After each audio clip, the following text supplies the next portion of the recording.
sorry about this, but there is a lot of Wi-Fi going on in here and it's affected this mic. So can I have a show of hands for everybody that's in objection to any crossing in Thurrock? Woohoo! Well, that looks pretty unanimous. Have we got any councillors, MEPs, MPs in the house? Can you just raise your hands? Well done.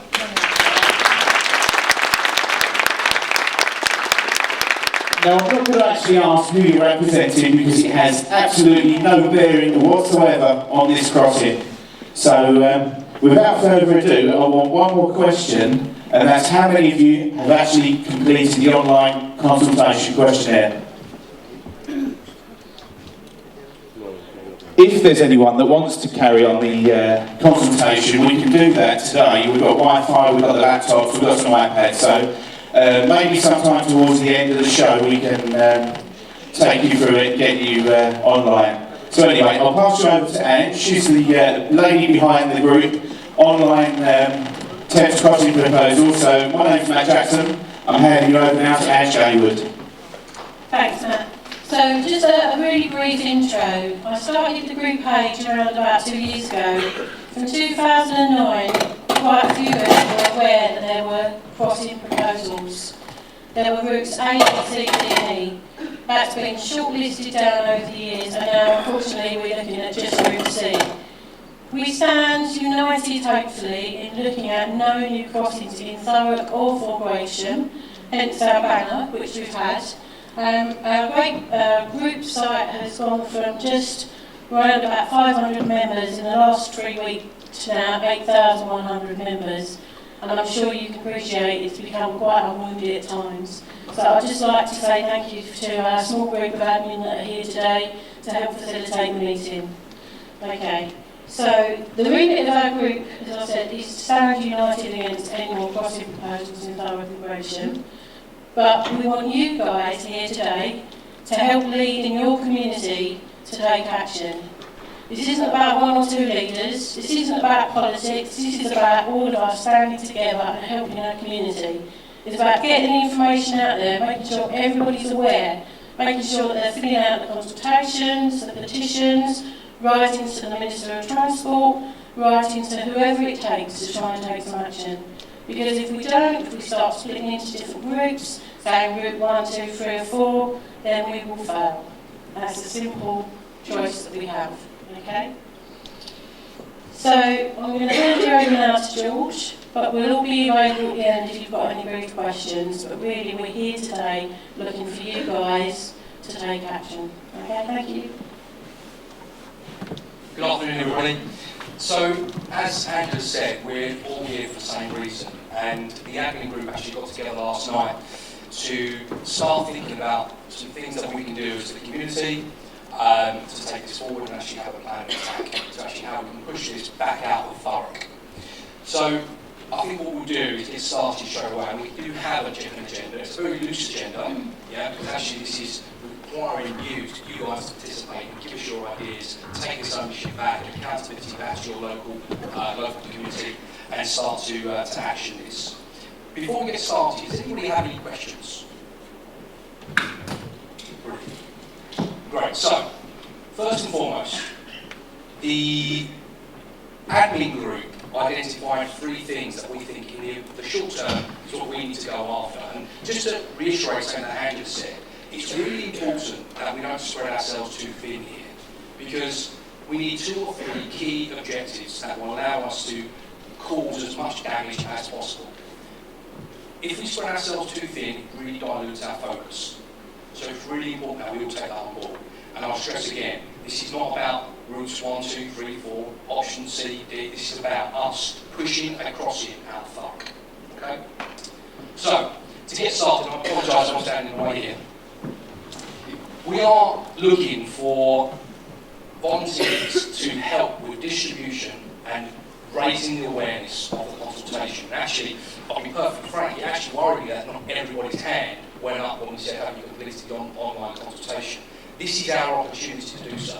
This is our very small window to give feedback to Highways England.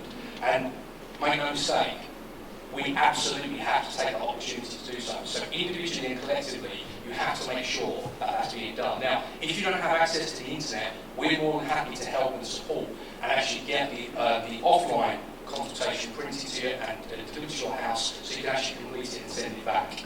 Okay, but we all have to do that collectively and individually. So, what we're looking for are volunteers from, and I should say, this is just a very loose list, this is just a list that we came up with. But if we have people from Brentwood or from Havering or wherever it may be that want to take this back, then we're more than happy for you to do so. But this is just a very short list. Okay? So, do we have any volunteers that can actually take this back and print off and be happy to print off a pack that they can support their local community in delivering this? Okay, great. So, shall I just go through this list initially? I think that would really be the best thing. So, do we have anybody for East and West Tilbury and Linford? Linford spelled correctly, by the way. Yeah. Yes, so, can you just, and if I ask you just to put your hand up and give us your names, can you just state your name very clearly for me? Is that okay? Yeah, sorry. I'm Jan Orsett, and I live in East Tilbury and have done for the last 35 years. Great. I'm also part of the parish council for West Tilbury and Linford. You end up so I can see you. It's like a question time on telly. Go on, I'll hold it. My name's Jan Orsett, and I've lived in East Tilbury for the last 35 years. I'm on the parish council and was the Mothers Union leader up until recently for West Tilbury and Linford. And obviously, whatever route they decide to take once they come through, East Tilbury, West Tilbury and Linford are going to be affected. So yeah, I'm very passionate about it, and I wasn't sure whether this was going to be the right meeting for me to attend. But obviously, I would like to have seen that there would be more people here from East and West Tilbury.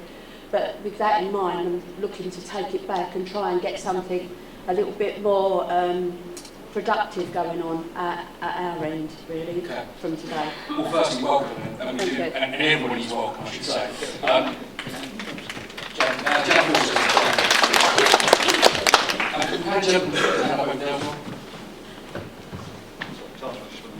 And just It's my form of exercise today. Oh, there you go, you're welcome. And I should just to highlight on that point there, that this isn't just about the list here. I need to stress this point. So if you identify that there is somebody in the local community that's maybe not here today, please go back and talk to them, because actually this isn't necessarily about, to Andrew's point, and I'm so pleased that we've got some councillors here today, but this isn't now time for local residents and the local community to find leadership and support amongst the local community. So this is why it's important that you guys are here today and you're willing to volunteer. So Matt, this gentleman here. Oh yeah, just speaking on the I'm Steve Butler, I'm from West Tilbury, Blue Anchor Lane, and again, as the other lady said, it affects us in every way we go. I'm happy to assist Jan. With regards to West Tilbury. I'll do it with you guys. Right, thank you. Just going to get Jan's surname again. So guys, thank you first of all for that.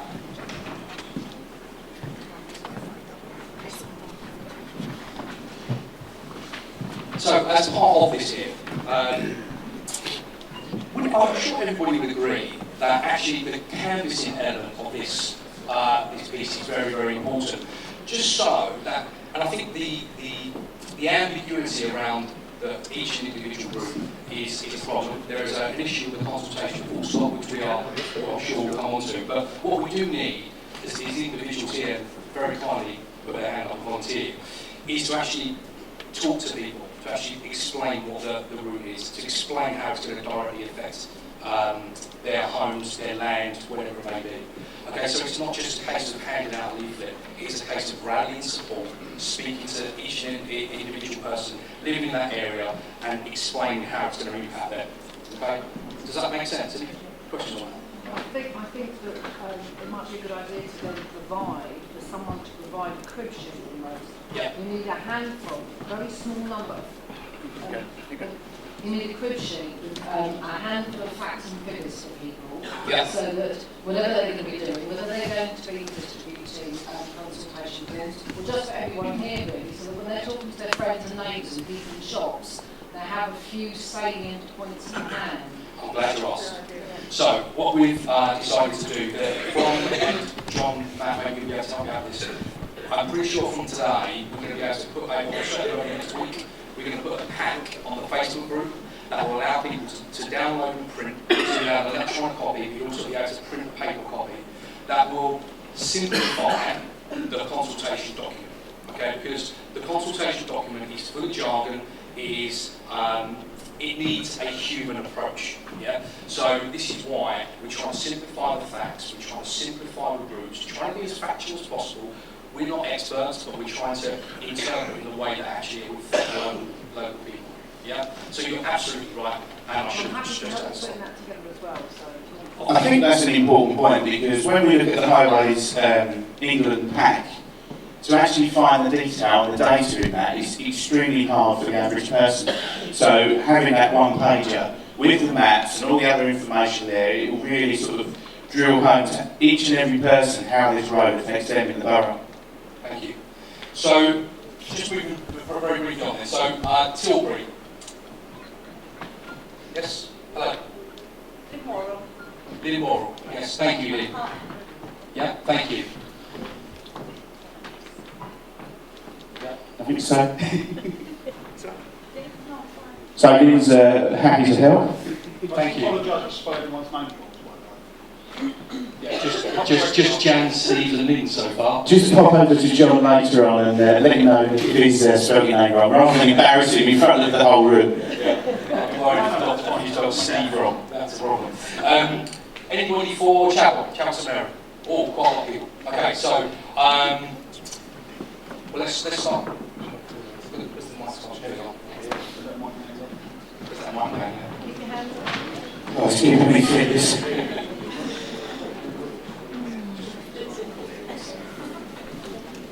Councillor Gerard Rice, I've represented Chadwell since 1989 for many campaigns, and I'd be happy to lead this because there is a way forward, and the way forward has to be a counter-argument for the Pitsea Marshes, not Canby, the Pitsea Marshes, connecting to the A13, the A130, the A12, the M11, the A14, and the A120. And incidentally, I've already spoken to former colleagues at the County Council over the weekend, and in the county's forward planning, they have put plans in to actually free lane the A130 and parts of the A12 to the government office.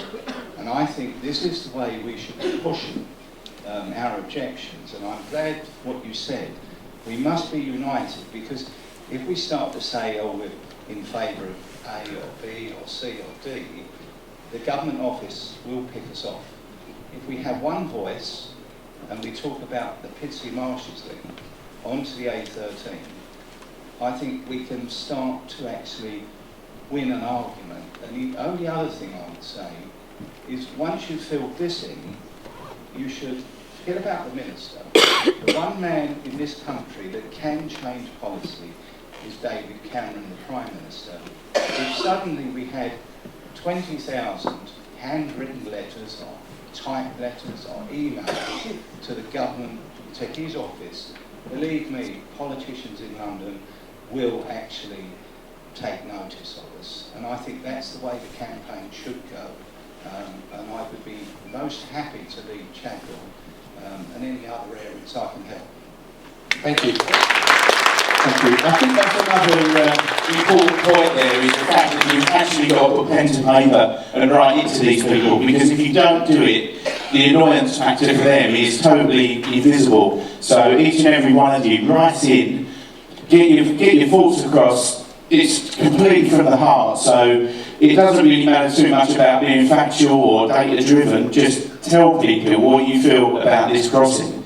And if they have to open each and every single letter, it then drives an awareness to the government and how passionate you feel. So don't hand them in a bulk batch, because that doesn't actually give them any indication on how many letters they've received all in one go. It's sort of transparent, so every time the postman drops a bunch of envelopes on the desk, somebody's going to have to go through all of those. So individual, running out of breath here. Individual efforts on this one is going to be key. Yeah. And so it might be a good idea to then provide, as well as an addition to your crib sheet, a list of addresses and email addresses that people can have. The list of addresses and emails I think are on here. We've also got the details on the Facebook group. So if you look underneath the files tab on Facebook for the Lower Thames Crossing proposals, in there's a whole list of Daily Mail, The Sun, politicians, your local MPs. There's a whole list of addresses you can email and normal traditional mail post the information to. Yeah, can I just say as well, I know there's been a reluctance until now to have a letter template, but we need one to capture the elderly people so that they can read it and sign it, and we can send it on their behalf. We agree with you, and there is a template over here. I think we've got 3 different versions of that template, so it does add a little bit of flavour to it, and a little bit of spice. Yeah, so we're trying to help here as much as we can, all valid points, yeah, so, and it's actually good that we're all kind of on the same page here. So there are 3 templates here, there are only 50 copies of each template, but, and the templates are different addresses, John, if I'm wrong, yeah? So they're different addresses. We urge you to do all of them, but we will put the templates online for you to download, yeah? Okay. And just, and it was Gerard, sorry? Just to go back to the point you made there as well about the pulling apart the actual case, the consultation. That's something we'll come on to, so we'd appreciate your thoughts on that when we come to it. Okay, great, thanks. North and South Occupant. There we go. Two very key ladies there. Sorry, you're next. There we go. Come back. Be a media guru here, come on. Right, we're hiding. Put your arm up. Wrong up. Go on, go for it. Right, I'm Helen Donovan. I've been tweeting like mad. You've probably seen my tweets on Facebook today, and I've been tweeting David Cameron. Very, very passionate about this. I live in South Rockenden. I don't want to see this crossing. I don't want to hear it. I'm very passionate about it. Very passionate about, I'm very very passionate. You enjoy your green space? Yes, I do enjoy my green space, very much so.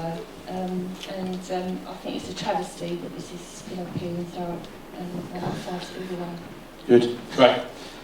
My name's Jenny Coleman. I live in South Rockenden, and I'm going to do everything I can to stop this. I'm going to canvass, I'm going to knock on people's doors and speak to everyone and get them all on side.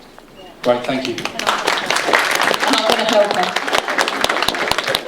Just a quick show of hands, who's actually on Twitter? Keep retweeting. What hashtag are you using? Say no to Lower Thames Crossing, but I keep saying say no to Lower Thames Crossing. See, the one that the council actually use at the moment is just simply Thames Crossing. Yeah, so anything with those sort of flavours in there, those that are Twitter savvy, just keep using the same hashtags and use the @ symbol to actually attack or, politer words, tag in the person that you wish to make aware of your points. David Cameron being like...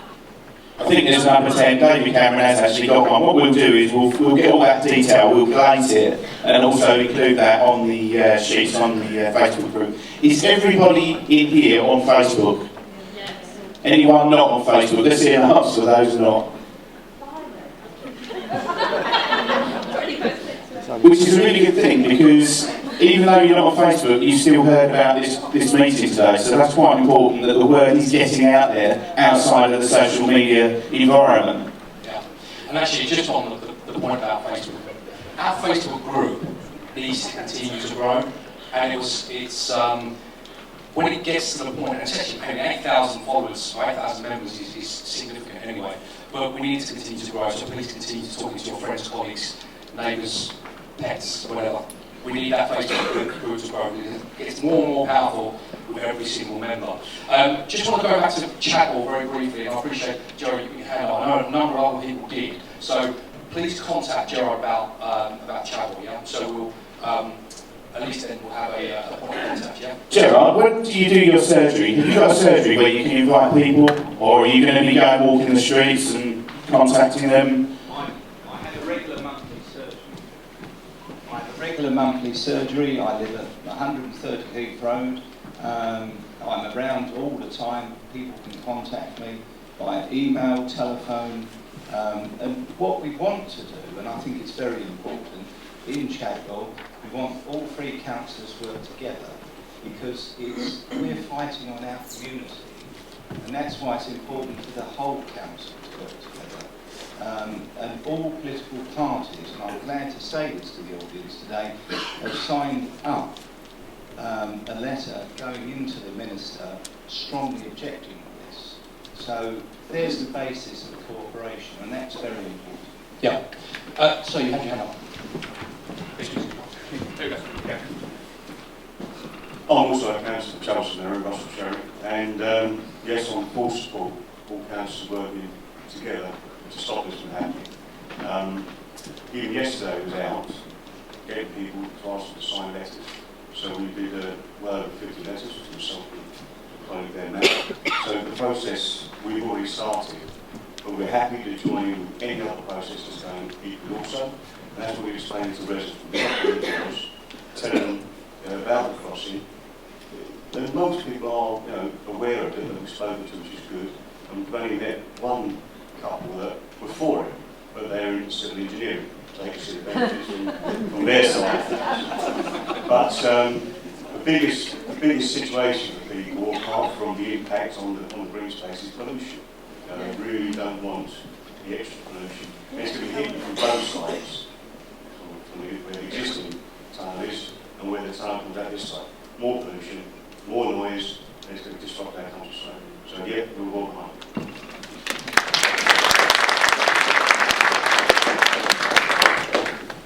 Yes, hi. Thank you. I'm from Thames. Oh, hello. I'm the third councillor. Oh, welcome. There you go. Matt's going to give you a mic. There you go. Thanks very much. I'm Councillor Barbara Rice, and like Gerard, I've represented Chadwell St Mary for quite a few years now. We've fought a very successful campaign about 18 months ago on Stop Heath Place, which Angela here sort of spearheaded with us.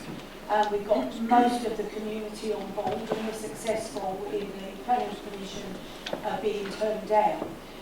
So, yes, we are up for a fight, and all the residents, especially of Orsett Heath, where we actually live, are going to be really adversely affected. But I wanted to point out an extra bit around the health issues that Councillor Cherry said. We have in Thurrock 6% higher death rates from breathing difficulties, and also incidents of COPD, chronic obstructive pulmonary disease, which is rife basically in our communities. We've got 15 areas that breach European guidance on PM 2.5 and PM 10s, which are fumes that come out of diesel engines. And once they get into your lungs, the very small ones, they are in there for life. So our kids and our grandkids are going to have those particles in their lungs. And what you'll hear the consultants say is because we've got congested roads, that we've got that high pollution. That is absolute crap. Yeah. It is going to increase pollution, not decrease it, bringing more and more traffic down from North Essex, when, as Gerard rightly says, if it went across Pitsea, all of that traffic from that end will be taken from down to Pitsea. Now it's all going to be converged into Thurrock. Yeah. So, thanks. That's yet again another important point. PM10 and PM 2.5 diesel particulate is obviously on the increase in the area. We're also looking at all the nitrogen dioxides, sulphur dioxides, and all those horrible nasties that you don't really hear too much about. But the chances of you getting sort of involved in that sort of COPD type stuff is greatly increased. And just to say again, to stress, thank you to all councillors here today for your support.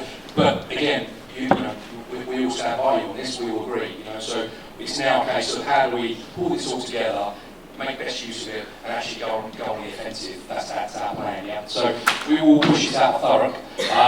So going back to where we were on the agenda, West London and Dunton. Gentleman over here, yeah. So, sir, what's your name? Ross Carter. Ross Carter. Yeah. There we go. Thank you, Ross. Stamford Hope. Yeah, two gentlemen here. Hello. How are you? Can you say something here? Yes. Are you all right? Yeah. Well, I lived on Lime Lane, which is in Dunton, Herringate, until 4 weeks ago. I don't know about anybody else, but so I moved to Welling Road 4 weeks ago. None of this came up on any of the searches or anything with the properties at all. So I lived in Herringate in West London area for about 6-7 years before that. I'm actually, I know both of the councillors there, so I'm happy to take that on. Obviously it's quite a big area, so I don't know if anyone else is helping, but I work on in the city, but I do my best. Great, thank you. Two gentlemen here. We send letters immediately. Everyone on the Facebook page writes a letter and send it in. We're discussing doing this with other things at the moment, with other councils. Yeah. It is though, it's a pain in the arse for the government to sit there and open up each individual letter, so it has to be later. But there is a time, it is urgent. Yeah. We haven't got much space. John Kent, who I was talking to, he turned around and said, March, yeah, he's not keen on them, because it is, as you say, wrong time, if no one turns up, it's embarrassing and it don't change. Well, I'll tell you what we'll do. Let's just work through the agenda. Let's come on to this afterwards, yeah, because we've got plenty of time. So let's work through the 3 points that we discussed yesterday as an admin group, and then we're going to quite happily open it up to any other ideas that you may have. Yeah, and I should stress, yeah, we're not here to tell anybody what to do. Yeah, if you guys want to go away and do that, that's absolutely fine. This is just our personal suggestion, my personal suggestion. Let's stick on track with the agenda, and we'll happily come back to your point once we come through. Yeah. So. Let you go. Sorry. Yes. Hi. Well, yeah, I'm Terry Pickle, I'm chair of the Stamford Forum. I can't speak for them at the moment, our meeting is on Wednesday, but I'm sure we supported lots of things in the past, and I'm sure we'd be happy to, as long as it doesn't go out of hand, support with some printing costs for the local area and try and get it out to Stamford and the surrounding area, as far as that's concerned. We've also got a website, so we'll put links through to your one. Like I say, we've got a meeting Wednesday night. Once I've got the okay from the meeting, we'll go ahead, but that's what I tend to suggest. I'm afraid I'm going to have to shoot away pretty early. One thing, if I can just say now, really very quickly, the one thing that cuts across all the options, and it's already been mentioned, is the pollution. And that is a known fact. It's known that Thurrock has got one of the worst pollution levels in the UK, and in some cases worse than Europe. If and when a march ever does take place, and it's something I've just thought of, and I brought a couple along there just in case, to get a point across, you can buy these for 10 pence. Yeah?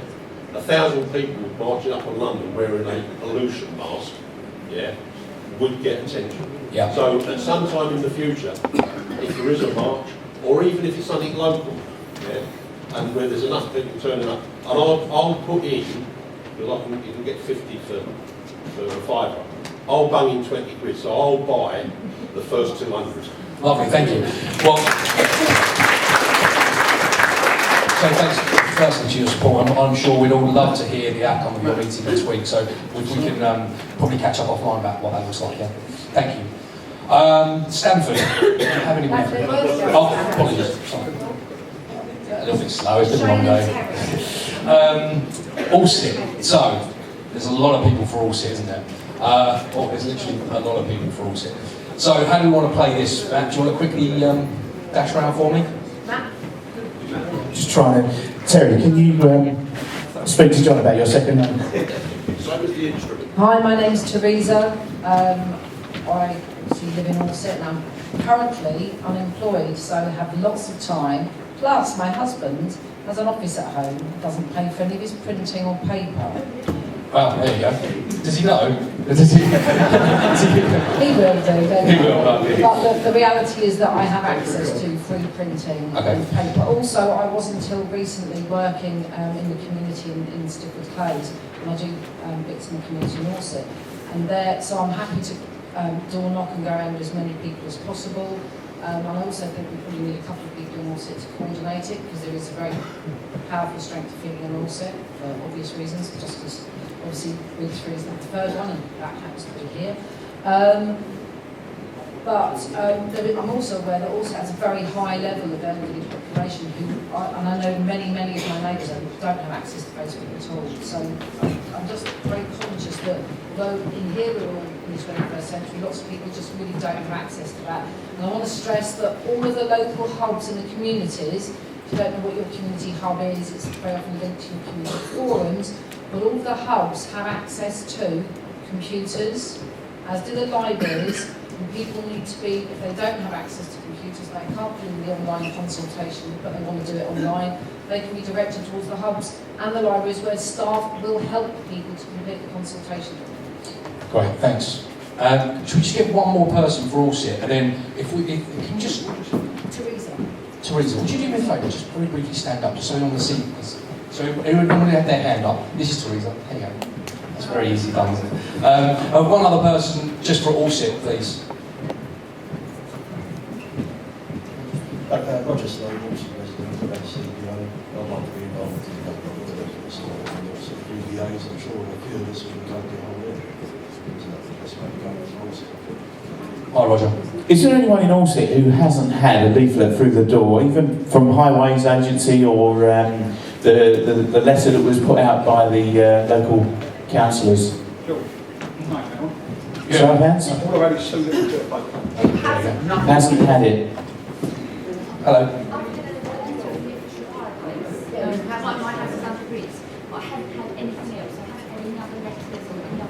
Right. What road do you live in? Right, okay. The Baker Street was that, yeah.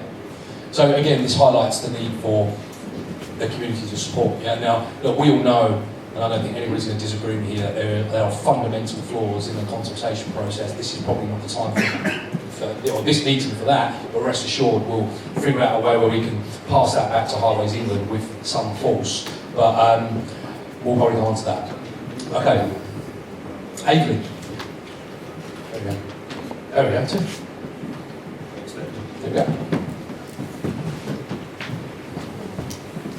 What part of Aveley are you from, or representing?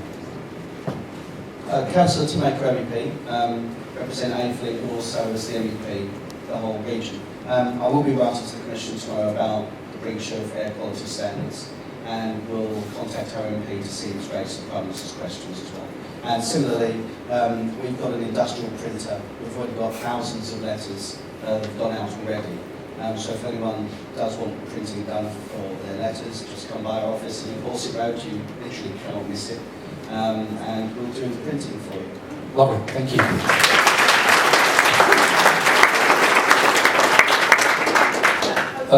Councillor Peter Smith, also Aveley and Uplands wards, and also on the Planning, Transport, Scrutiny and Overview Committee. And I would just like to remind everybody that this Tuesday is a witness session for the Lower Thames crossing from 2:30 till 5 at civic offices, and then there's the full committee meeting from 6:30 again at civic offices. I think there's a number of residents' associations that are going to be involved with that. They're going to be preparing, I know I have, for the Bonners, which is a subgroup of the Orsett Forum, where we're going to be spending 3 minutes explaining why we don't agree with this crossing. So I'm sure each of the forums that are involved are fully aware of what they've got to do and their commitment to this. Yeah, and I'm talking to as well, so I think there's about 12 different residents, groups, associations, communities that are going to be talking at that event. So, okay, cool. Where are we up to, John? There's going to be others, so we'll do any other areas. Fine. Have we missed any areas? Anybody? There we go. Hi. Woodside. On my way. Come on, chop, chop. Go, go, go.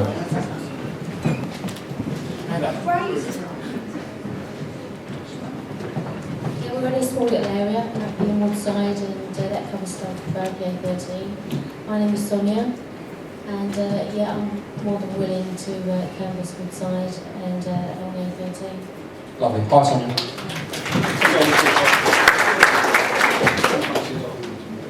Yeah, sorry, you should just come see John afterwards and we'll put it into the PowerPoint, yeah? Just got another point here. Yeah, hi. Yeah, I don't want to volunteer for any more villages, but is Bolton on it at all? I think what we'll do, obviously, I know there's a few people that mentioned grades, so we put this list down here because obviously, this is just the immediate areas that are affected, but obviously we appreciate this is going wider than that. But obviously we can't do it all ourselves, so what we'll do on the Facebook group afterwards, we'll ask for any other volunteers for any other areas, grades included, that could potentially take this on for us. Okay? Any other questions? Yes, why? Orsett Heath. Perfect. Matt, if we can just speak to that again. Sorry, your name was? Angela. Angela, hi Angela. So Angela says she's going to do the deliveries around Orsett Heath. Great. So that's Heath Road from one end to the other to the top of Baker Street on the A13, A6. So it covers quite a bit of Gerard's area. So if you all liaise and work together, you've got a good bunch of people there working.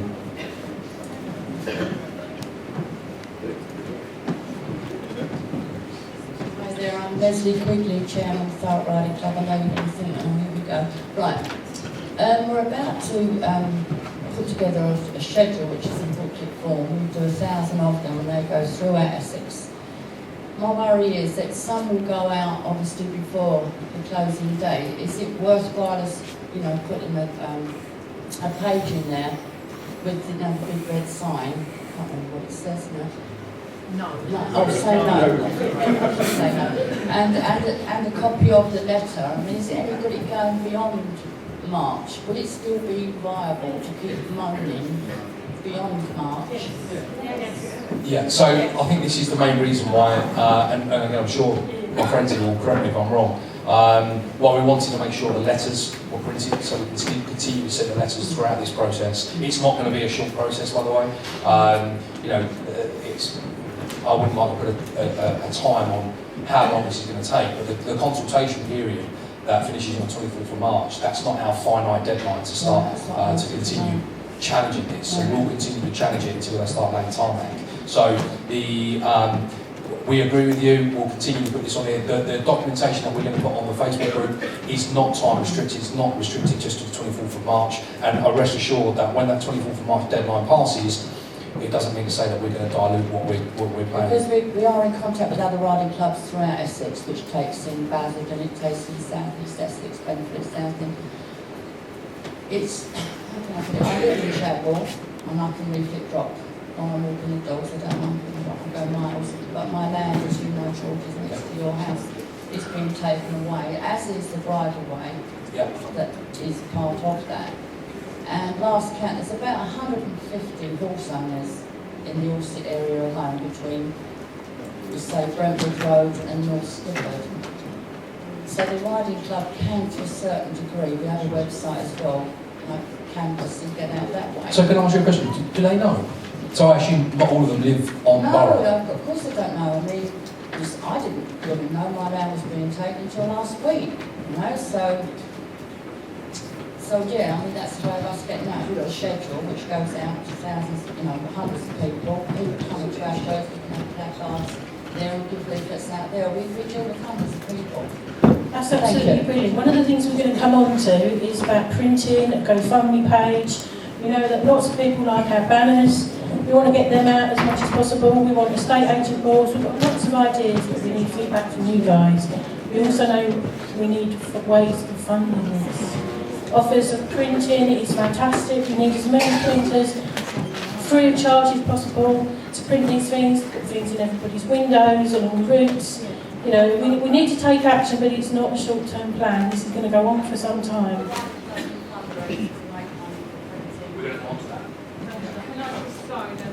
When I run my campaign, what we decided to do at the start is to get some money behind us to fight it. Exactly next point. Which we've done ever since, so we've got quite a lot of money in our pot now, which we might be able to help. Yeah, absolutely. Yeah.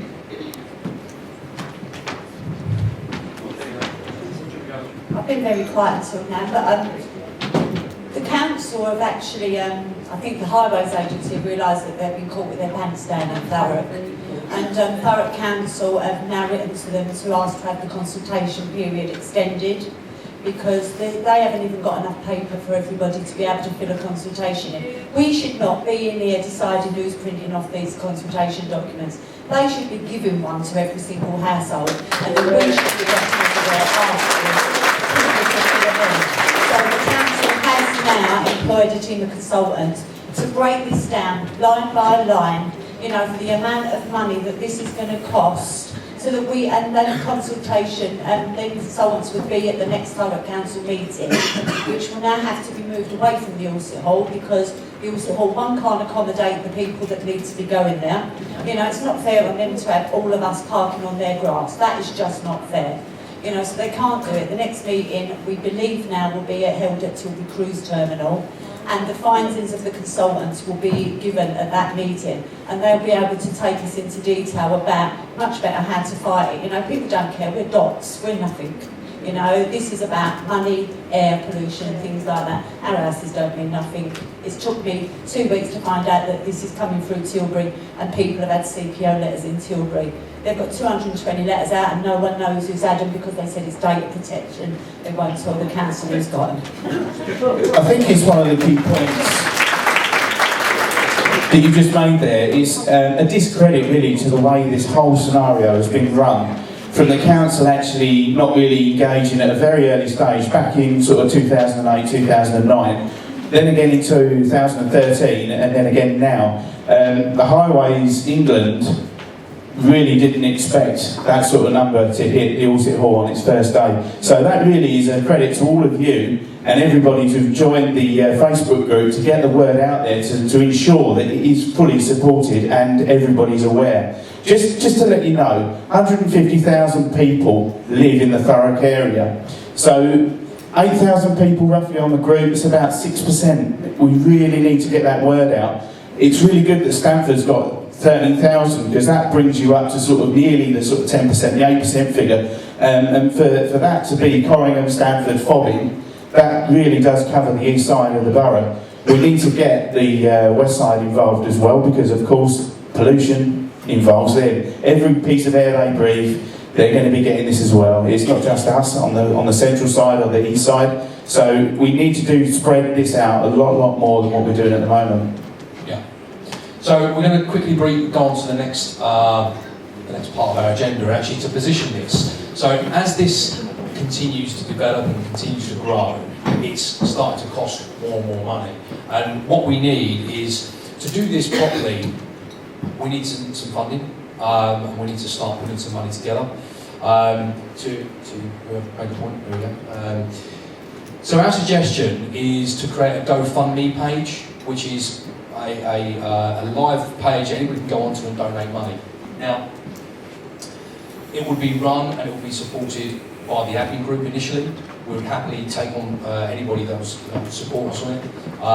But the view would be not just to, and it's great the council are starting now to pull people together to start putting this apart. However, I think there is an appetite certainly to find our own independent barrister, QC, who that is question mark, don't know, to actually pull this apart for us and pull together a completely objective, independent report that we can go on the offensive with.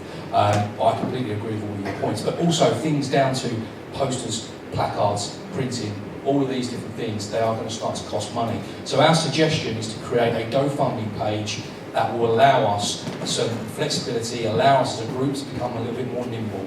And our suggestion is that we ask for £5 per person. Obviously, you can actually donate 5 pence, 50 pence, £5, £500, £5,000, whatever it may be. But this is a really important part of it, because this is going to continue to grow and we need support for it. Okay, so does anybody have any... Oh, I missed anything there, guys? We mentioned about the estate agent boards. Ah, yes.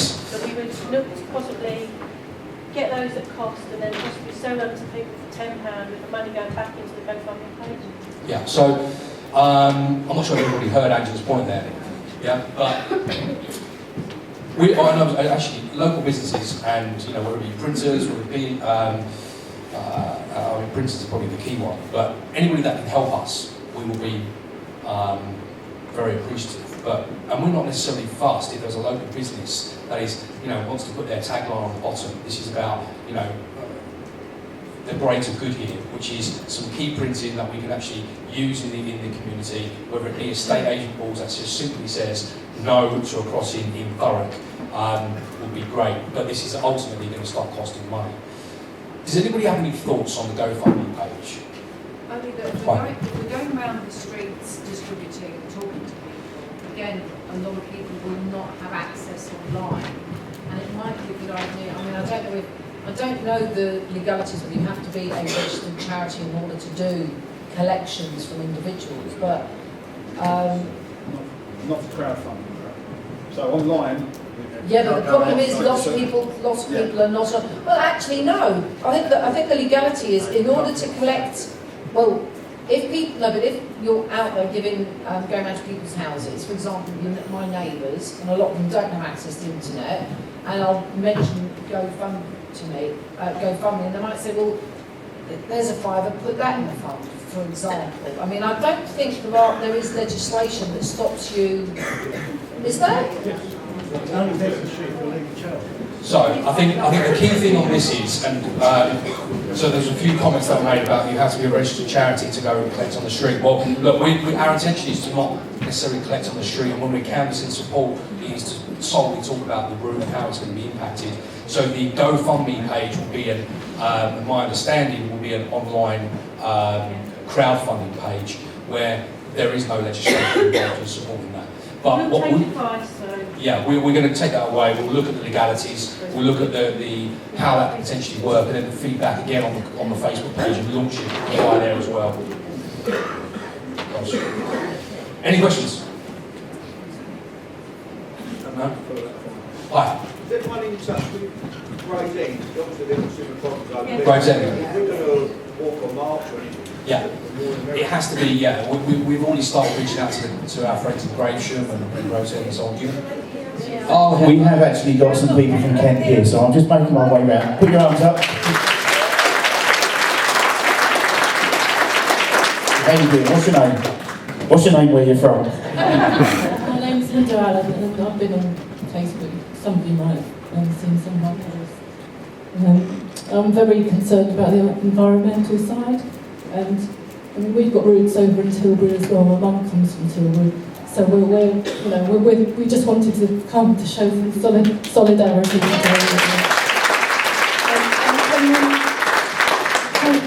Can we join in with your GoFundMe page? Yeah, absolutely. Yeah, this is all one fight, right? So we all play for the same team. So we will look at the legalities on that. We'll work with your. The Facebook groups and the associations that you've got over the other side of the river, and we'll make this a united thing. Yeah. So we'll take that away and look at it. We've just got a point over here. Hi. Hi, I'm Janice and I live in Stilly Close Road. I've just got a point on you said the estate agents boards. Yeah. They sponsor children's fates and everything like that. They're not going to sell many houses around here at the moment because there's going to be an awful lot of people not wanting to buy anything near a major road. So why can't we approach the estate agents in the area and ask them to sponsor? Yeah, absolutely, definitely. Good one. Sorry, your name was? Jan. Look, why don't you do that for us and start reaching out? Yeah, take ownership on that. Feedback to us and let us know how you get on. And I'm sure there'll be other people that will happily support you. A great idea. I think that's a good point, because George has just made there a fact that there's a lot of people on Facebook saying, why can't we do this? Why can't we do that? It's like, don't worry about asking the questions. Just get off your bum and do it. And then let people know what you're doing via the Facebook group, and then that way you get a collective of support around you. Yeah, just quickly, I know possibly some of you here would have been to the Orsett on Monday for the consultation that went on there. There's another two going on in Thurrock this coming week, on Monday at the Culver Centre at South Ockenden, and on Thursday at the Beehive Resource Centre in Grays. Now, I'm suggesting that even if you went to the Orsett Hall one, get to as many of these consultations as you can, just to get the numbers up. Yeah? And you know, if you know anybody that's going shopping in Grays next Thursday, just tell them to pop along to the Beehive so that we get numbers at all these consultations. So it shows the strength of feeling in Thurrock to the people that are actually running it on the ground. It's a great point. And this document, which is all the dates, times and locations of where they are on the Facebook page. They are pinned at the top on the file page, so you'll be able to see it there. I'll be at the Culver Centre tomorrow, and yeah, I completely agree. I'll urge everybody to do exactly the same, because I actually was quite proud when I saw that 1,200 people went to the Orsett Hall, and we very quickly went from being a fly in the ointment to a pain in the arse for Highways England, and that's a good thing, yeah? So it'll be great if we can see everybody along there tomorrow. Just a quick question over here. I was looking at East Tilbury School. Obviously you can bombard everybody coming in and out of that school with leaflets, literature, etc. But they're going to be on school holidays at the time of the consultation in East Tilbury. So can we have this pack that we need to print off available so that I can target the mums at the school before they close for the half term? I think we've committed to get it done this week, haven't we? Yeah, I think it's Monday the 15th is their first day off, right. So we need to get that out there before the Friday. Okay, so we'll commit to getting that available on Facebook this week, and we'll announce when that happens. Hi.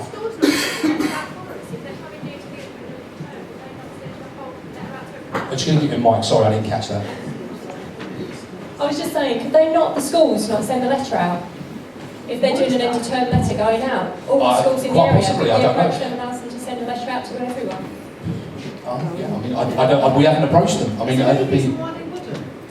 I don't know, is the general answer. I think what we probably need to do is find somebody who's happy to contact the schools directly. Oh, here we go. I think a couple of schools have already been contacted and they've said that they've got a non-political stance, they won't take this forward. Absolutely, absolutely, and this is about our community. This is about our community, so we're happy to go forward and go and contact the schools and just maybe put a mention in their newsletters, around the Facebook group, that there is a consultation, because then it doesn't seem as though they're taking any view in it, and I think that's what they're being careful about. I was thinking of contacting William Edwards and talking to some of the youngsters there who are switched on politically and who do want to be active in things, and I was planning on speaking to Steve Monday, the head there, about dealing with some of the kids there who want to be proactive and stuff, and maybe getting them to do something. After all, this, you know, I don't know what the collective average age in this room is, but I'm talking about it's their future and their children's future. Just a point over here. It was just about the schools and that. And what about things like scouts and brownies and things Yeah. like that? Is it worth getting in contact with? Absolutely, and again, these are all great points, and this is what is so important that we have this group session here today. You know, so if you're happy to take that and contact our local... I haven't got children, so I don't know. Yeah, No, but again, it's a great idea. At the Orsett Hall on Wednesday, the woman there said it doesn't matter who these letters come from. So if you've got a 2-year-old, send a letter on their behalf. They don't care who they get from. My understanding was that they had to be over 18. No, they said there was no limit. There was no age limit at all. So what can't we do about the schools, brownies, the scouts, and things like that? One of the other publications we can probably look at is the Hobnob. It covers the Orsett wall, so that's something we can probably look at. So just to highlight a couple of points there. So have we got anybody that's happy to contact some schools? Yeah? So can I ask then that John, if you happy to, oh here we go, yes, Angie's going to kill me in a second. So I did say I'll announce it, sorry. We've got some post-it notes here. We would love to be able to get your thoughts. If you can just, if you have to go, if you have to leave early, or if you're going to stay for the time that we're here, please write down your name, contact details, and any other ideas that you may have. If you don't want to talk on the mic, that's fine. Please put it on the board, and we'll collect them afterwards and put them on the Facebook group. Okay, there's plenty of post-it notes over there. Or they might be very warm by sticking in my back pocket. There was a couple of hands. We've got a point over the back here. Hi there, Peter Still from Orsett. A couple of the ideas that people have mentioned there, I've just thought of a good way of combining a couple of them. If there's this thing going on at the Beehive this week, there's no queuing space there, so people are going to be queuing out on Grays High Street pavement. How about the people in the queue wearing the smog masks? Yeah. Good image there. And my daughter has also made a suggestion that if anyone's doing scarecrows this year, the scarecrows could wear smog masks as well. There you go, Michael. Michael Casey in the house tonight from your Thurrock, so I'm sure he'll try and cover that. Have we got anyone from the Gazette or any other media in here today? Have you got any points to make? Hello everybody, my name is Tom and I work at BBC Essex, the radio station. Obviously this is something we'll be coming back to, so if you've got any stories, I mean at the moment we're trying to meet people that have received compulsory purchase orders, just to find out how they feel about that. But obviously this is something we're going to keep on coming back to, so just as many stories from you guys as possible, the better. And if you wanted to come to me, we can have a quick chat now. I can take names and numbers, and even if we don't get something done immediately, like I say, it's something we're going to return to, so please do come say hello. And do remember the online BBC Essex website has got the replay of James Wales' breakfast show, which has covered quite a lot of the subjects that we've mentioned in here already, and he was hosting the Orsett Hall meeting on Monday, a couple of weeks back, so that's what kicks all this off. What I was going to say is for those schools, I'm probably in one of them, that won't send anything out, there's no reason why we can't stand outside and hand out leaflets. So we can go and do that instead. Matt, gentleman in the middle. Hi. David Shallock, founder member of Orsett in Blue, and I think if I talk to the rest of the committee, we'll probably take that scarecrow issue on. On Monday, comments were made by the guys that are running the show, and you might be interested to know this. They never got that many people at any of the HS2 consultations. So well done. And just a word to the people that put this together, the group that put this together today. Thank you very much.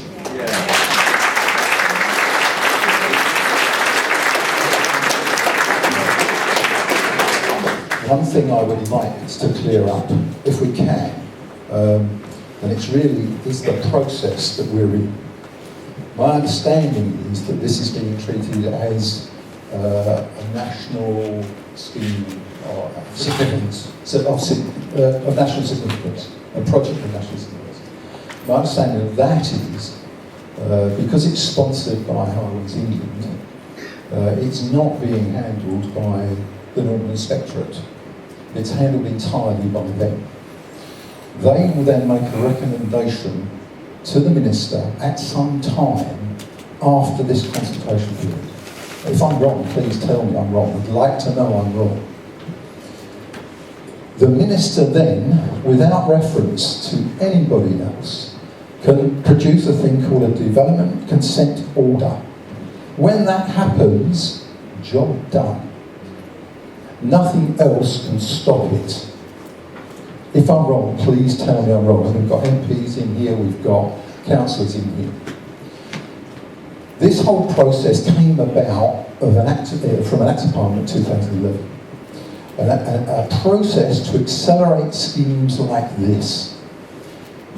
We have already got a Highways England recommended scheme. I personally believe that that is all they will drive for, and that the only way to stop it, and I do applaud all of your ideas, I applaud everything you want to do, but the only way to stop it is to tear their case apart.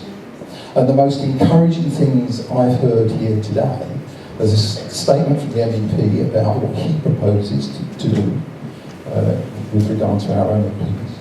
And a statement from the council that they are employing consultants to tear this case apart. And I'm sorry, folks, I honestly believe that's the only chance we have to actually stop Route 3. So, David, it was David. We spoke at length about this last night, and one of the main reasons why the GoFundMe page we think is critical is because it's great that the council are doing, trying to pull this apart. But we actually believe that as an independent group, we need someone from the outside, not connected, completely impartial, and what we discussed was to mitigate the same way that you would a legal case. So I completely agree with you. Yeah, go for it. Can I make a point? A very quick search will turn up for you several firms who specialise in fighting these schemes. The sums of money involved could get hair-raising. And hence the reason why we need to start now. The GoFundMe page is critical to us. Why we need everybody's support, because it's not going to be cheap. But I would like to, and I hope that you're wrong in the nicest possible way. Yeah. But I agree with what you're saying regarding the way to combat them is to tear their case together. And I think there are gaping holes in their argument. I think their reasoning and rationale for Route 3 or Option C in totality is completely, well, I'll be polite, it's flawed. Yeah. So we're definitely looking at doing that, but we need to do it quick, we need to do it now, we need everybody's support to do so. So hence why we're all here together today, hence why we need to get the GoFundMe page up and running. And actually I think if we all had a choice now, trying to get a barrister to look at this for us, or trying to get a specialist to look at this for us, is not going to be cheap. Okay. Hi. Hello there, my name's Roy Jones, Councillor Roy Jones. Another angle to look at this, I done a piece in the Thurrock Inquirer last week. I don't know if any of you read this. And basically, if you look at it, Thurrock come to a car park Thursday, two weeks ago. And this is another angle. This new crossing, whatever way you look at it, would have added to it. It's been stated it made it far, far worse. It's not acceptable that Thurrock keeps on coming to a car park every time there's an accident on that bridge. Now, our CEO at Thurrock Council phoned me up the next day and said, "Does this normally happen, Roy?" And I said, "Yes, all the time there's an accident, Thurrock comes to a standstill." She said, "How on earth have you accepted that all these years?" And I said, "We have. We've had to put up with it." Now, if this crossing was going to make any difference, you think, well, at least something was being done, but it's not making no difference whatsoever. They're talking about spending £6 billion, and basically, all that's going to take is 11% of the traffic off that existing crossing. So that's the angle we've got to look at it, is that would have added to it, made it far, far worse, and sent it down towards Benfleet Way the other night. Thank you very much.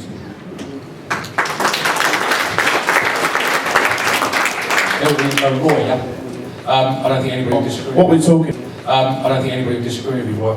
But again, this has got to form part of our argument. Now, I'm just conscious that we're going to rattle through a few bits here. Now, we have spoken about letters already. So, what John's flagged up on the screen there is these are the 3 separate letters. They are a template message, but they're to 3 separate addresses. Now, we would urge you all to send these letters off to the relevant people. There are some hard copies here available to you today, but we are going to make them available on the Facebook page later on today, John.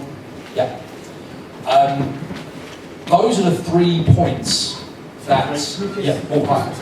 Yes. I'm just going to go to... If I could just say, the gentleman over there mentioned about the Beehive.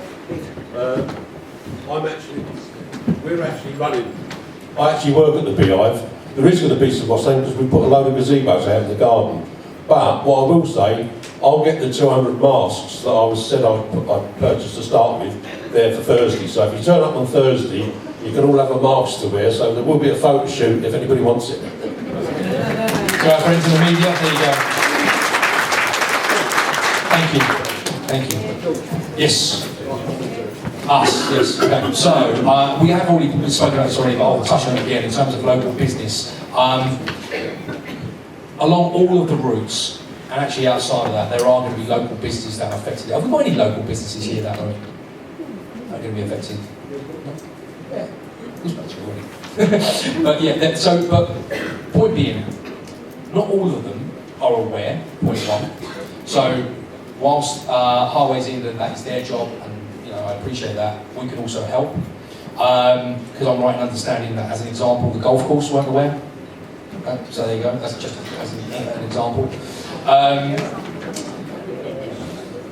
But reach out to anybody that you know, reach out to anybody that might be impacted, because they may have some assets, they may have their own tools, they may have their own space, they may have their own printers, etc., that we could use, and you know, we're more than happy for them to endorse it, but we need some support. Okay? Does anybody have any questions on that before we rattle through into? And we've had a number of ideas already, and that's great. Does anybody have any questions? Hello. What about car stickers? So we can put them in our cars as well. Well, that's car stickers. Is that car stickers? Car stickers. I'm not entirely sure how you would start that, but yeah, have we got anybody in the room that would happily take that? Yeah. Okay. So we'll take that offline then, if that's all right, and look at how we can do that. Yeah. Any other questions, ideas, anything? Hi.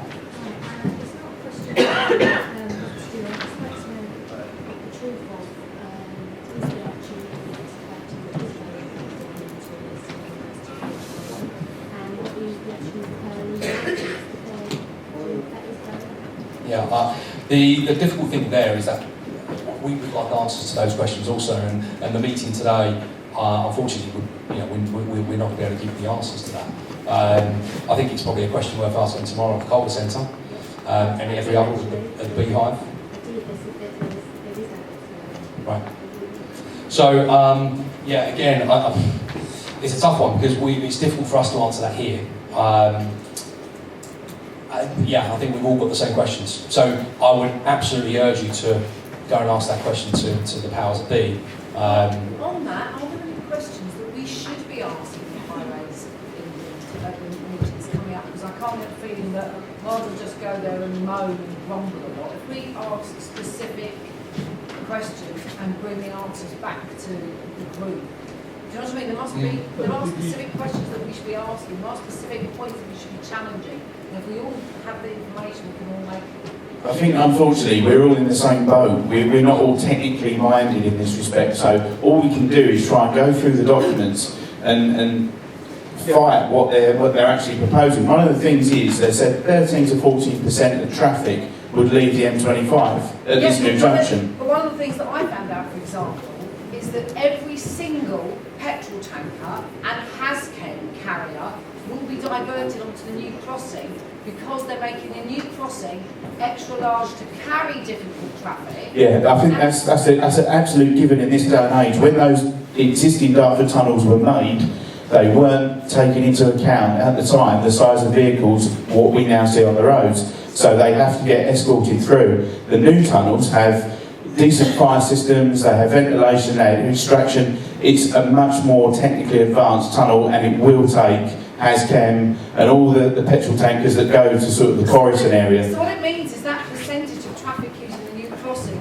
will have exponentially higher numbers of really nasty traffic. It's not just nice, clean. Yeah, that's right. I think one of the things we're looking at is actually looking at their data on what they've simulated and what we believe. One of the other things is this massive junction that they're building just down the road in Baker Street, it doesn't actually have any north or southbound exits.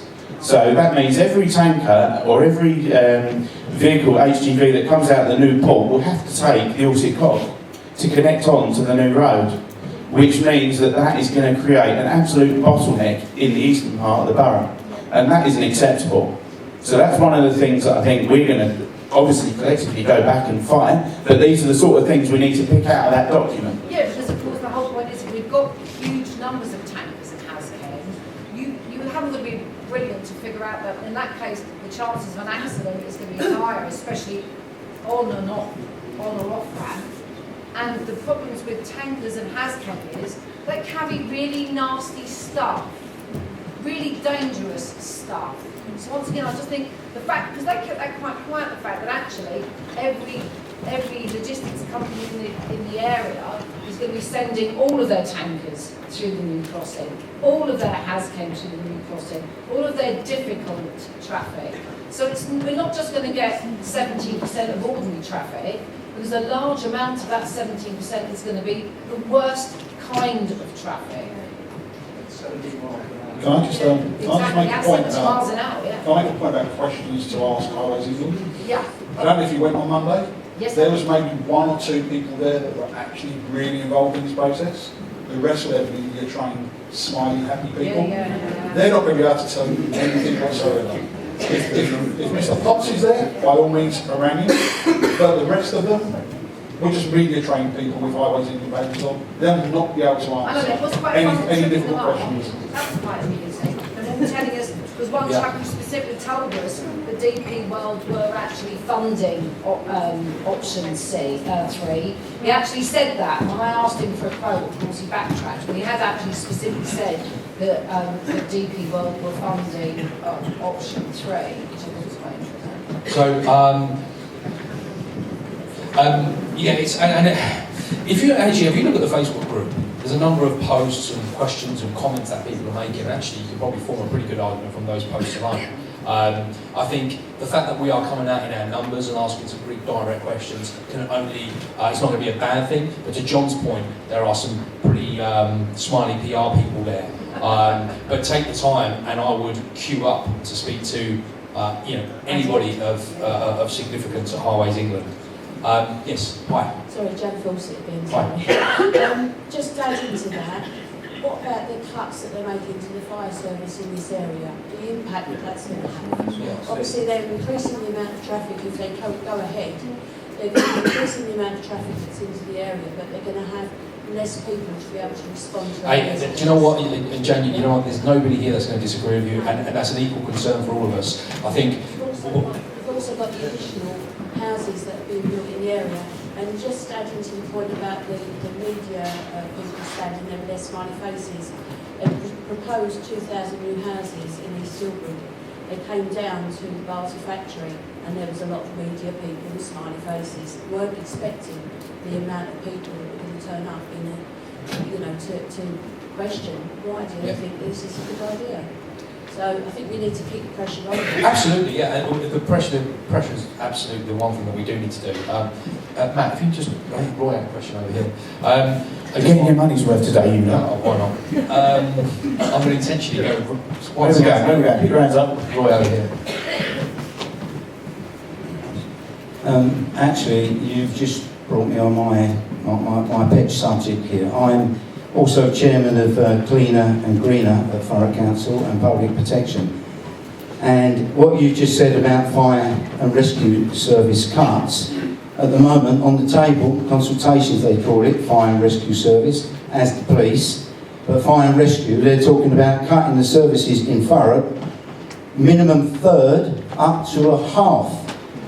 Now, I've put it over to them to say that basically Thurrock is the industrial hub of Essex. Now what really does annoy me, and this goes with the police as well with their cuts, is they keep on saying Essex Police, Essex Fire and Rescue. And I say, no, we're Thurrock, we're a special case. We're not Dunmow, we're not Thaxted, we're not Whitton. We're 160,000 population here that swells to 250,000 throughout the day when people come into work. And then that's another thing we've got to think of. So the cuts in the fire service should all be mentioned. Thank you very much. Yeah. So, before we take it out, actually I've got a question myself, and I'm going to jump to the front of the queue because I've got the mic. But any of our councillors here, or MEPs for that matter, I guess I've got a question for you guys. Can you start to submit freedom of information requests to find out if DP World, Paramount Park have had prior notification or involved Tim? Yeah, you can do that. The only problem is it will need some sort of legal background, because I've tried to ask these questions before, because they'll come back and say it's commercially sensitive, which is one of the opt-outs from it. So I can do it, I'll do it tomorrow. But because I've visited DP World last year, and they said, I asked them about the crossing, and they said, well no, we've got no opinion on it, because if it's going to the south of the river, it would go into Dover. Why would they go into DP World or Tilbury to just go south? It doesn't make any sense. And they said most of their freight goes northwards. So something has changed since then. and we can find out. But don't get your hopes up because they can. Hey, let's ask, right? We'll ask. Well, let's ask. So, conscious of that, I'll come to you in a second. We've all got points we want to make. It's a highly emotive subject, and nobody's going to disagree with anybody in this room, I assume. Does anybody have any other ideas? Anything else do you think we can do as a group? We do. Perfect. So, where's Matt gone? Oh, he's having a rest. This is not so much an idea, but it's how we're going to coordinate this. So a lot of people aren't on Facebook. We've got email addresses for people. We've got elderly people to knock on the door. When stuff gets put on Facebook, it does kind of get lost. So, and I know the profile page is limited. So just, what's the plan? Obviously, I don't know if there's an admin idea. It's how are we going to coordinate it without just keep posting it in the evening? I think what we're going to do is we're going to keep repinning the most important posts. What we try and point everybody to when they join as a member of the group is please use the search facility on the site before posting a question, before posting some information, because 9 times out of 10 it's already there, and all it's doing is just pushing things down of importance. And you know, there's only 7 or 8 of us, so we need you to look first. Obviously, if you've got something that you feel isn't on there, then please share. But if you can also go on and repin the most important things to get that information out there, and we will keep that up there as well. Do we have any web developers in the room? I'm not going to move on. Just to answer your question. Is there a central email address that we could do? I'm quite happy to get involved in managing emails. Yeah, we're going to look at a centralised email address because we know obviously it's grown in numbers drastically in just the last 3 weeks. So. And I did quite a lot of campaigning with the queue and everything on Wednesday, and I was there for 4 hours, and I've got a long list of email addresses here. So when I'm on Facebook, I've got addresses, I've got a lot of information that I Great, thank you. And just to answer that before we get to one other point there, do we have potentially, you may know, within the borough, and Matt just made a great point, any potential web developers, any people that develop websites, so on and so forth, that might be able to use us? Yeah? Oh, hello. Oh, there we go. So, okay, there you go. Hi. Hi. I was just going to say, I'm quite computer literate, but I'm sure there's many other people the same as me. I've never found a search facility on Facebook. I use an iPad and I use my phone. I very rarely get on the computer, and there is no search. But the only thing that I found handy at the top is the list of files to pull information from that. The other thing I was going to say very quickly is you say you've now got 8,000 members. I know a lot of people have signed the petition and all these urgent forms, but could you not just do a repost to all your 8,000 members of them vital forms? You know, 8,000 people have got them. Whether they've, you know, I've received them, I've done it, I'll ignore it, but there'll be a lot of people that haven't found them links, haven't seen them links. Yeah, I think what we'll do after today, that's a great point, and as the admin group, what we'll do, we'll have a debrief after today to see if there's anything immediate that we can do with the Facebook group, to see if there's any you know, posts that we can pin, or a post that we can pin, or use that file page better. Yeah, it's a valid point, we'll look at that. Great. And we appreciate that. I think what we're going to do, we catch up frequently. I exchange more messages with these guys than I do my wife. But we'll certainly call and support as and when we need it, and we appreciate that. Thank you. Hi. The one point I was going to make, while pro forma letters are valuable, my experience when we fought a big campaign in East Tilbury, West Tilbury, and Linford about Crawley Environmental, what we done was we had individual handwritten letters, or typed letters, and what we done was we sent those in, at that time, to Essex County Council's the county planner, Mr Milton. Now, Milton came to me and said, Councillor Rice, can we not, you pick them all up and deliver them to us? Now, the point I'm making is if we're going to write to the Prime Minister's office, whilst the pro forma letters are valuable, if they're individually written, typed or emailed, I think you'll get a better response, because virtually I work on the system. If 10 or 15,000 individual letters or typed letters go into the Prime Minister's office, they will have to answer them one by one. And in effect, what you will do is block up their administration systems. And that's a very vital tool. Where you have pro forma letters, they tend to disregard them. I know that's unsatisfactory, but this is the experience I have in campaigning. So I would urge people, by all means, take your pro forma letters away, but type them up in their own words, etc., alter them. So, Just it is important. just so you're aware, Yeah.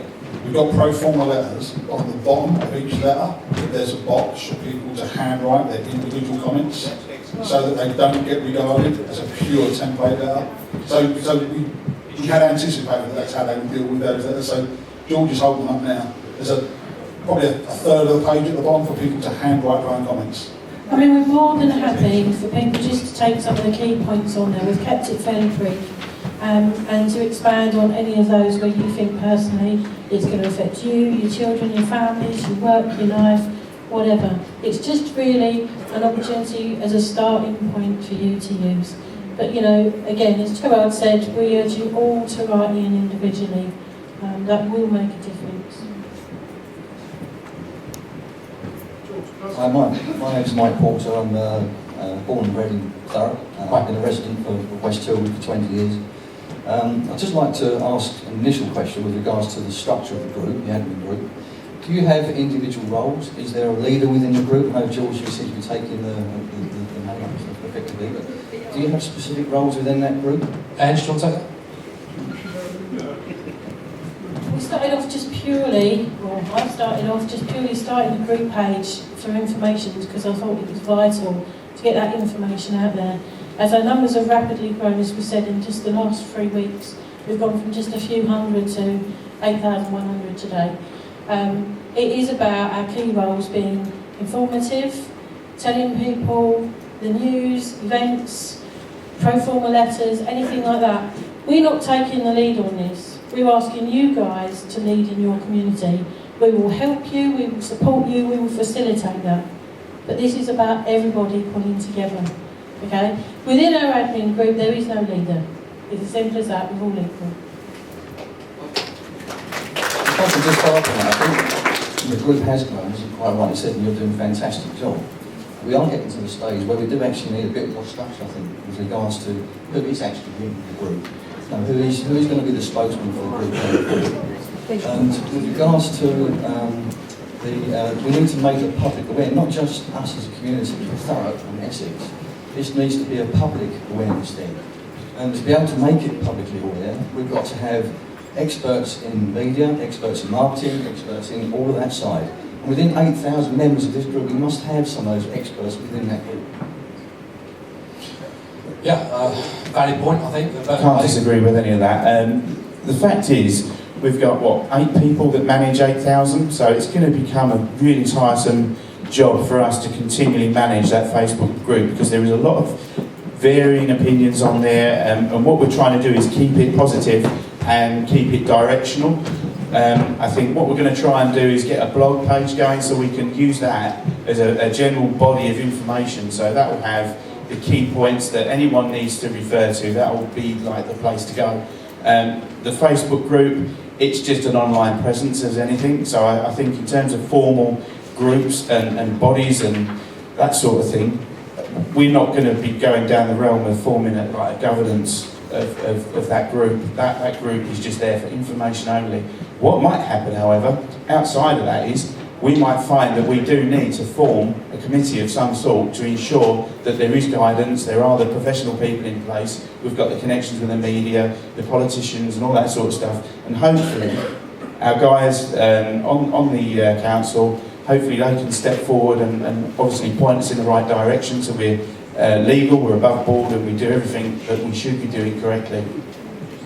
Excuse me, just on that note, that guidance, for us that are going to the campuses where there's very good what is really good is we do absolutely so that elderly people that are vulnerable are aware that they are going to knock on their door for these So, fortunately, my brother-in-law is a sergeant in the police, and he's standing right in front of you. There you go.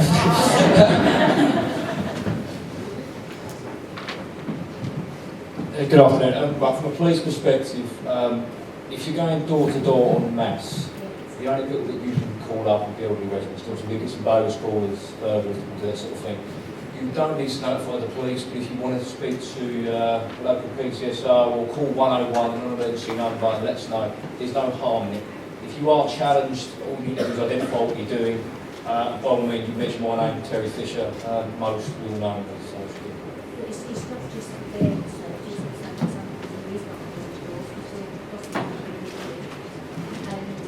I just want to know that my safety is okay too. if you're going out in daylight areas en masse, I can't anticipate many problems. Obviously on your own, I mean, that's just personal safety, isn't it? If you're just looking from a legal perspective, you should or shouldn't be doing, you won't get bothered by the police. If anything, speaking on behalf of most of the officers, most of the legal borough, so you will be highly supportive of it, so you won't get problems. It is important. Alan, you had a question? So the other night when we were talking to people, they said like highways people were like just well-trained punchbags really. They were just standing there just talking rubbish. We all knew they were talking rubbish. One of the women said to me, "Oh, don't worry, if you do have to keep your house when the other 7 get knocked down around you, we may be able to reduce the speed of the road from 70 mile an hour to 50 as it goes past your house." That's very kind of him. Now, I walked away, and the funny thing was, I started talking to the security guard. All I will say to people, and this, if people have known me over the years, this is the most hypocritical thing I've ever said. Don't get wound up with this lot when you go to places. When you're talking to them, I know you're laughing as well, my wife's here laughing at me. If we start getting wound up when we go to these places, because we're all reading Facebook and we're already reading people and then doing comments that actually you read it and you think, what's he said that for? Yeah. I don't want people going to any of these consultations all wound up and then start throwing their weight around, being nasty, shouting, screaming, because we lose all our credibility. Yeah. And then if one of them events gets shut down, we've lost our voice. Yeah. And honestly, you know me, George, I've been firing best of times. Coming from me, it sounds really odd, but I was watching people the other day at body language, and it would be really easy to get fired. It's a great point, and it's because it's such a highly emotive subject, right?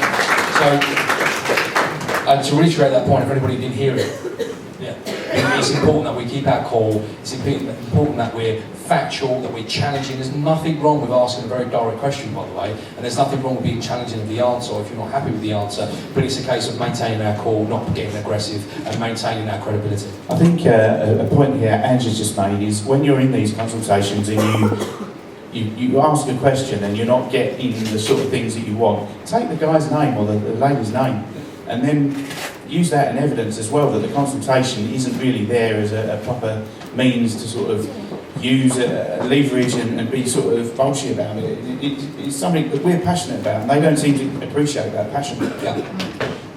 What the guy at the consultation said, who was looking after communication, when we're filling out the questionnaire, considering how many people have not been notified officially by the Highway England or people affected like in our class, put it on the communication list on what we've been missing, because they have been keeping it in low key performer and we need to know. And they need to understand that they've actually not informed the crowd. Everyone here knows through Facebook and through everyone else who had a CPO that there will be these meetings. So the communication section needs to be known in the consultation questionnaires.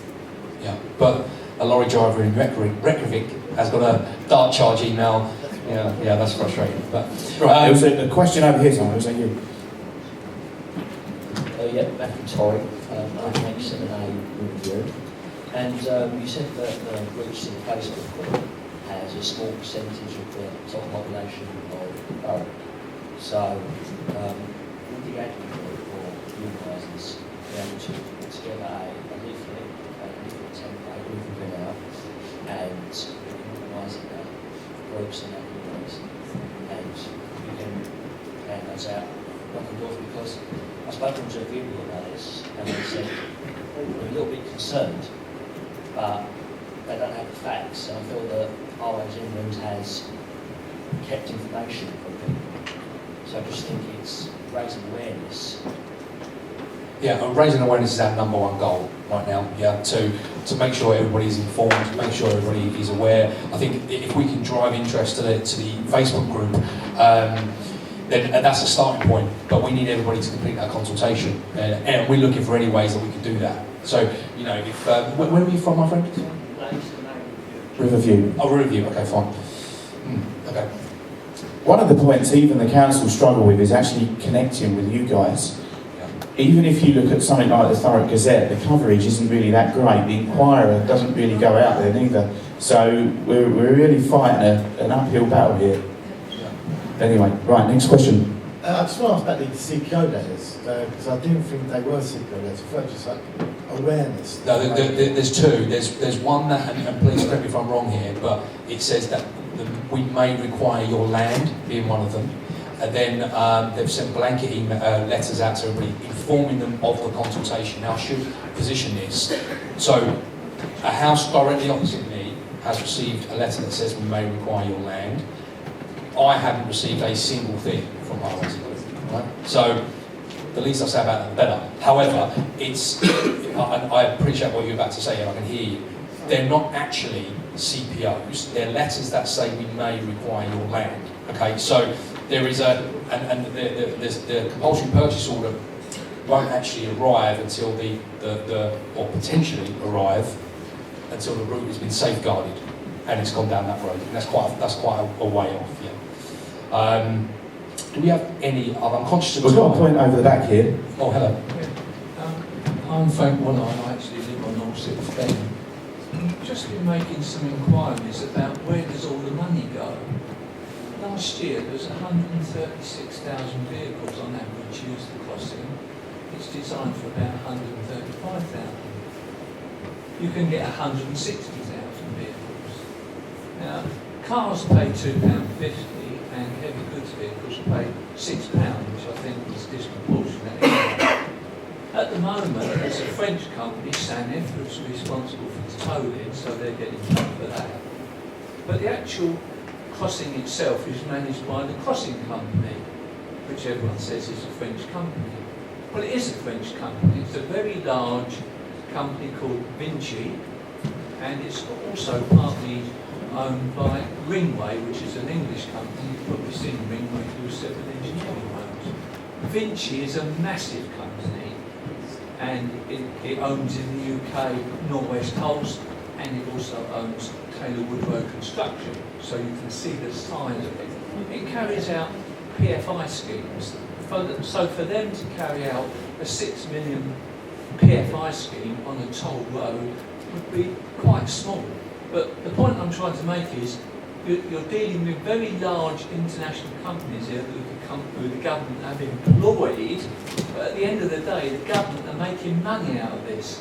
I don't know if perhaps we could go along that line, that this is really a tax on Thurrock as such. Perhaps the MPs or the MEPs could find out how much they benefit from all of this. Can anyone in the room answer that question, or pass any kind of comment? I certainly can't. I think one of the points we do need to make here is that when the construction team are chosen, it's considered that they would probably be the operator that would collect the tolls and all that sort of stuff. So they would be all a part of that PFI scheme. At the moment, we obviously get the Thurrock residents discount, as do the Dartford team as well. So there are concessions made. I'm not sure how much sort of money comes back into the borough, like a goodwill gesture for, I don't know, parks, playgrounds, whatever. It's 106 money. It's 106 money. The 106 money is only done through development, so someone like DP World would give up 106 money in the early stages of development. And it is a one-off thing. Do we have any other point? I mean, I'm sure we can all. I'm sure we can all talk about this issue until it's dark. Does anybody have any other ideas? Anything we can do as a community? We'll come to you guys in a second. We have a question over here.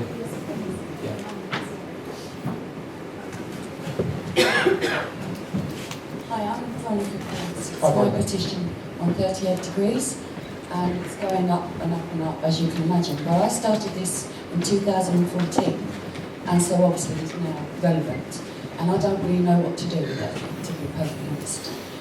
They do send an email, 38 degrees, and listing down, you should have meetings, you should call in people, you should sort of get it out there. But I did send it to the Transport Secretary, where I had the most awful letter back from him, and that was last year. So I really don't know. I have asked that one. I don't know what to do. Is it worth publishing that letter? Yes. Yeah. Can we have a copy? Publisher be damned. I'm sure we'd all like to see it. Yeah, well, I mean, yeah, it'd be good. I mean, I'm sure we can put it on the Facebook group. I'm sure quite a lot of people would like to read it. Yeah, but I want to know what I can do with my signatures for my petition. Do you, out of interest, do you maintain their contact details? No, I'm not allowed to. 38 degrees, people just see the petition and just sign it and put their names and their postal codes. I'd be interested to explore it a little bit further. Why don't you and I just have a chat afterwards and see what we can do, and I'll feed back to the other guys as well. Yeah. Yeah, I was actually going to jump in there because I was going to ask if anyone actually knew you. I sent you a message on there to say, is there any way that you could send updates? Because when I've signed other petitions on there, they've been able to send updates out and let me know how the campaign's going. No, I've had he came and asked, what do I believe are the pros and cons? I mean, for God's sake, my petition's all for not having the crossing. I've had Neil from the Thurrock Gazette contact me, which I put onto Facebook, and then he contacted people direct. And it was actually a spread on the Thurrock Gazette, but I didn't receive, I'm so sorry, I didn't receive yours. Oh, okay. Well, let's explore it. Let's catch up offline about what we can do and see if there's anything we can do, and I'll have a chat with you one-to-one, yeah? All right. Thank you. While we're on the question who's here, does anyone know who does the amazing artwork on the side of the pub down Baker Street? Can they do something on the side of the pub? We had lovely Christmas, Remembrance Day. Could we not have No to the Crossing on the side of the pub? We've got a bus route going right past as well. Cracking idea. Is the lady here? She just left. Can you pick that up for us? Is that all right? Yeah, it'd be great. You know, I'm sure we'd be happy to provide any sort of templates or. I'll supply paint. Great. Hi. Sorry, come back to you. I was up till about 2:30 this morning reading some of the documents, finally found some of the attachments, and there are quite a few references to the possibility of expanding to 3 or even 4 lanes. Yeah. So where we're looking at things thinking, oh God, thank God, it's just missed my house. You know, perhaps a few years down the road, it will be 3 or 4 lane each way. I would absolutely urge anybody to ask that question tomorrow, or at the Beehive, or next the consultations that you go to, and challenge Highways England on it. It's one of the figures on the consultation document. It said it was only affecting 14 houses. However, they sent out 300 letters. Last week, the lady who said she was responsible for actually dealing with compulsory purchase, I don't know if I pointed lots of people in her direction. She said that the 3 routes, 2, 3 and 4, there were approximately 23 houses on each of those 3 routes that would be getting compulsory purchase orders, potentially, or certainly would have already had letters warning of impending, possibly. Can we just ensure every time we're asking these different questions that we're calling a question, get your name to the officer and post it on Facebook for us? That's the that case. To anybody who didn't hear that, what Ange just said there is that if you do ask these questions at the consultations, to make sure you take the name of the person you spoke to take as much detail as possible, and to put it on the Facebook group, because it's really important to us going forward, if we're going to pull this thing together, that we've got this information available. Yeah, there was a question over. I've got one here and then I'll come over to them. I feel like David Dimbleby a little bit. Yeah, I did. I've got the right hair. There you go. Just to say about posters and banners, we should be getting them out now. So, you know, when we did ours, we put them in shops and chemists and doctors and libraries wouldn't do it because they have to be like neutral. But as many banners as people could hang in their gardens. I don't mind putting one in my garden.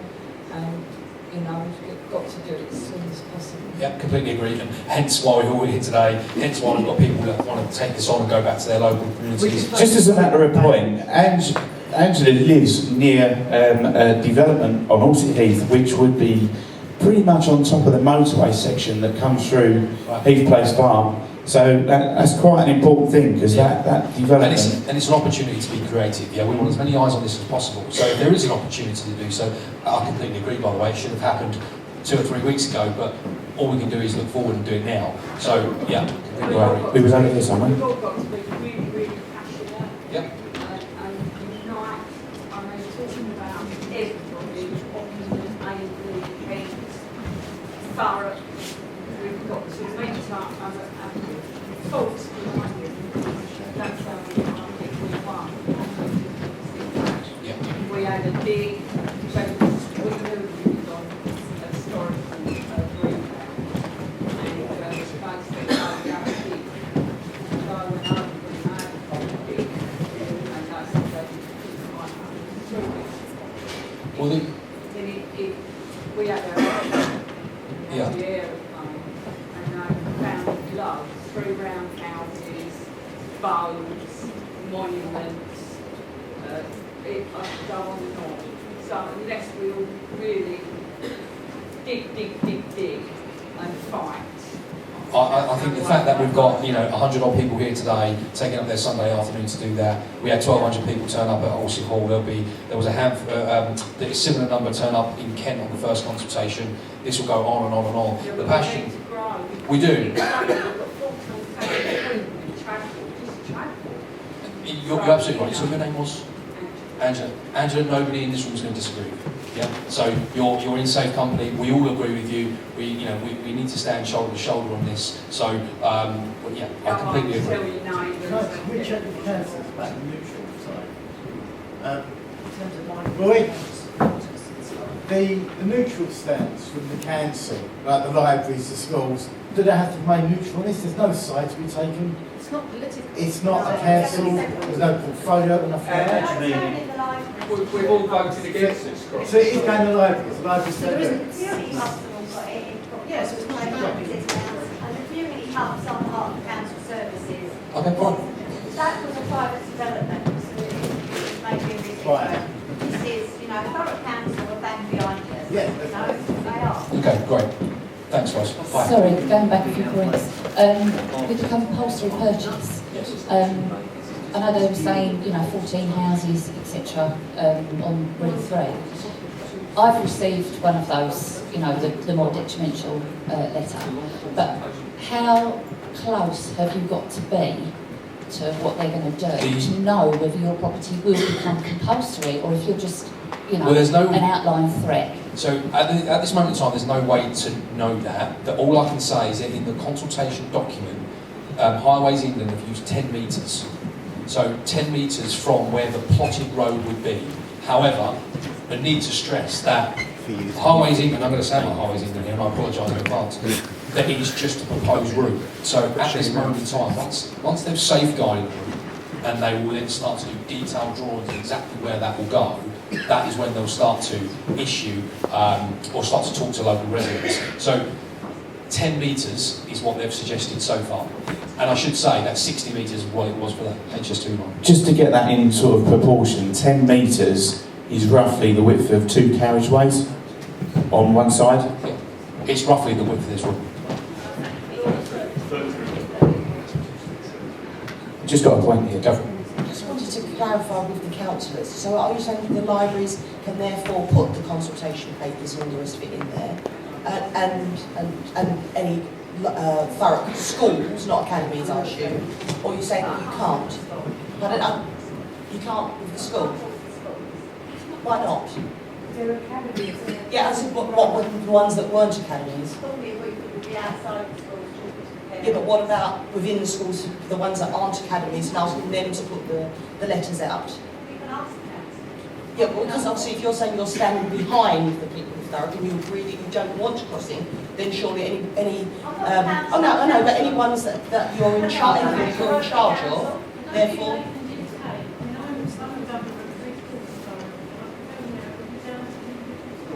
Yeah.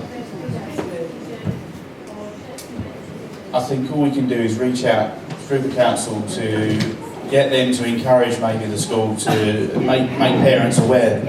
So Any parents that are here, speak to your children about it. The children need to know about it. Get them to speak to their schools. But I think to Angie's point, I think it will be a local decision by school by school. So it's a case of reaching out to the schools, reaching out to the head teachers, or wherever it may be, to see if they'll be interested. we've got a child here. Hello. One second. What's your name?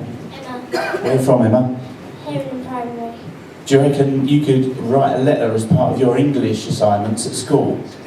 And that would be something that you could put in your portfolio for later on in life. Make change happen at very early grassroots. Yes, hi. Sorry, just one for the councillors. We've heard her coming up. Will you have to remain silent? No. You're not saying you'll still be able to speak out.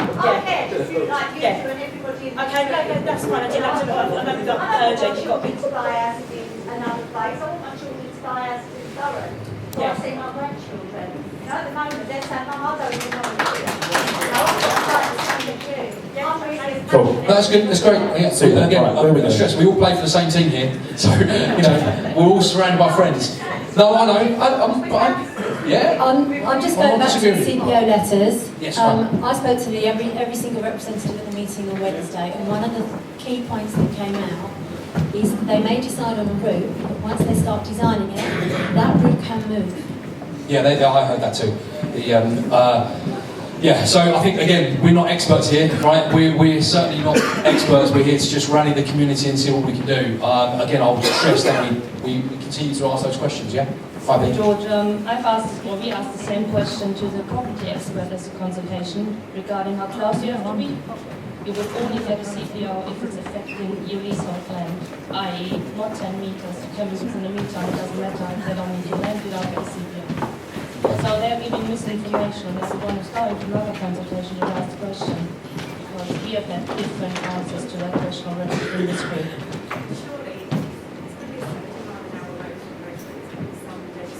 Guidelines as to how far a 70-mile-an-hour motorway has to be from residential property. Again, these are all really valid points, and ones that are worth asking at the consultation sessions, yeah?